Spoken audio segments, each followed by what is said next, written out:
Hi, it's Deborah Harris here, and I've got another cash flow tip for you today.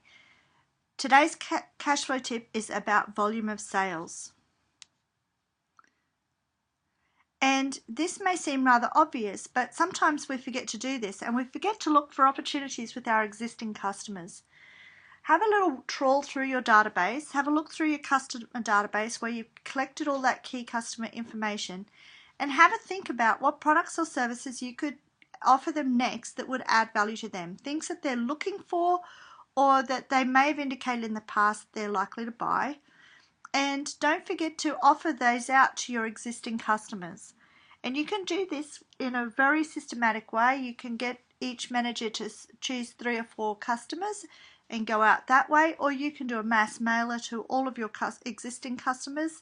But don't forget to look for the opportunities with your existing customer set. It's much cheaper to go out to your existing customer set than it is to spend money on marketing going out to people who don't even know you and you've established no trust with them. So that's my volume tip for today.